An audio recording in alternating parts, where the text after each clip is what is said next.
Assalamualaikum warahmatullahi wabarakatuh. Alhamdulillah. Egaa kabajamtoota jaallatamtoota hordoftoota yuutuubii kiyyaa baga nagaan dhuftan isiniin jedha. Warri erga kaleessaatii nu hordofaa turtanis har'as nuti odeeffannoo dhugaa qofittii isiniin geenya waan ta'eef maatii keenya ta'uudhaan warri maatii keenya hin ta'in sabiskiraayib godhaa warri immoo maatii kiyya taatan baga nagaan dhuftanii abdusseen isin jaallata laayik gochuudhaan nama biraan hiriyoota keessan biraan nuuf gaasiniin jenna. Har'as waan tokko tokko irraa dubbanna kaleessas ganamaan hirribaa kaanee gammachuu isinitti himna gammachuun keenyas dhugoome arraba kana naa galateeffadha.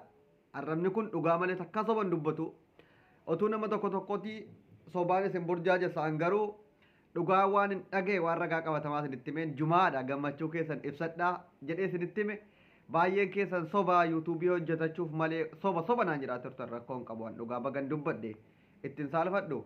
Rabbiin immoo dhugaa haa godhu irra fiitii koo rafee yeroon hirribarraa ka'u wanti kun dhugaadha sinuu gammachuu keessan ibsataa turtan anuu dhufe miira keessa galee of wallaalee haalan itti dubbadhu wallaalaan ture.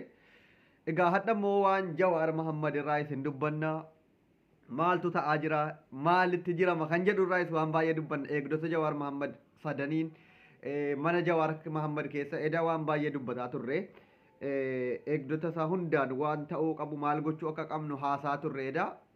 Amma Jawaar Mahammad waan rafaa jiruuf dubbisuu illee hin dandeenye malee silaa Jawaar Mahammadiifuu dubbifnee ittiin dubbanna ture. Egaa kabajamtootaaf jaalatamtoota ilmaan Oromoo wanti miidiyaa kana irratti haasa'amu waan baay'eedha. Jawaar Mahammad maaliif callisee Jawaar Mahammad maaliif gabbee uummata isaa kana dubbisnu Oromootti dallanee jira jedhaa jirtu baay'een keessan. Oromootti waan aaree jiruuf dubbachuun barbaannee jedhaa jirtu. No Jawaar Mahammad dhiibbaa Oromoon keessa ture akka inni afaan qawweetiin doorsifamee callisiifamaa ture nu caalaa beeka. Nu caalaa isa tuyyuu baay'ee quba qaba. Edaa yeroo dubbannu ijoollee warra mana hidhaa keessa turan eegdota isaa waan adda addaa Bashiiriin intinni sanaa wajjiniin jechuudha. Wanti jarri beekanu baay'eedha. Hin beeku achi keessa taa'anii quba qabu. Jawaar Mahammad dubbatee utuu hin taane callisee akka dhiibbaa uumuu danda'u asirraa hubachuu dandeenya jechuudha. Maaliif callisee namni baay'een gaafii keessa gale Jawaar Mahammad maaliif hin dubbatu? Jawaar Mahammad ammallee dubbachuu hin geenye. Hin dubbatin iyyuu akka dhuunfaa kootiitti Jawaar Mahammad callisuun gaariidha. Hanga dubbiin arragaagga'amee wanti jarri gadhiifamaniif barree maaliif baafaman maaliif yeroo tokkichatti gadhiisuu dhiisanii kan kaafaa'oo hiikamanii kan abaa'oo achitti hambifamanii gammachuun keenya guutee jira gammachuu hin dandeenya ammaaf gammaduu hin dandeenya gammaduu keenya gimmaashii gammanneeraan guutuu hin gammannu hanga hidhamtoonni hanga gandaatti hidhamanii jiranu kan kaafaa'oo hundi erga Sibaat Naggaatiif dhiifamni godhamee warra abaa'ootiittis dhiifamni godhamuun dirqama jechuudha. Sibaat Naggaatiif dhiifamni godhamee warra abaa'oo akka koloneel Gammachuu Ayyaanaa Abdii Raggaasaa Mikaayil Booranaa waan adda addaa baay'eetu jiru jara hidhaatti dhiisuu jechuun cubbuudha. Egaa gara Jawaar Mahammaditti gaafa deebinu Jawaar Mahammad hanga yeroo kana gadda guddaadhaan cabee jira.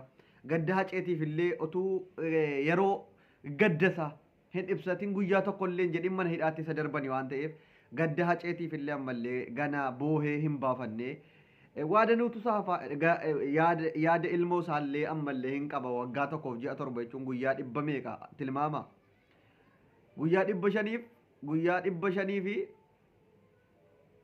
guyyaa 590 wayi jechuudha guyyaa 590 wayi wanti inni mana hidhaa keessa ture jechuudha ji'a waggaa tokkoof asaba guyyaa 500 fi waan akkasiiti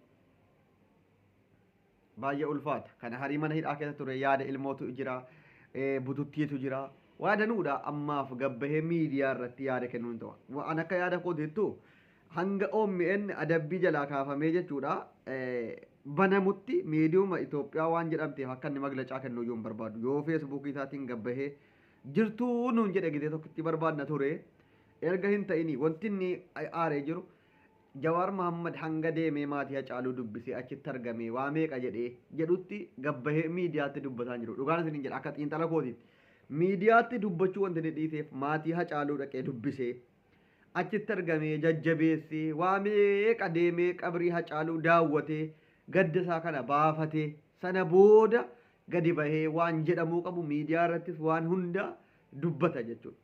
Kanaan ala ammas erga warri biraa hambifaman hidhamtoonni gimmaashiin hafan sun hiikamanutti baay'ee gammachuun itti dhaga'amee gammachuu isaatiifis waa tokko wanti isa gabbaasu hin jiru dhugaa dubbachuuf xiinxalla namaa jabaa namaa jechuun Jawaar Mahammadii jechuudha.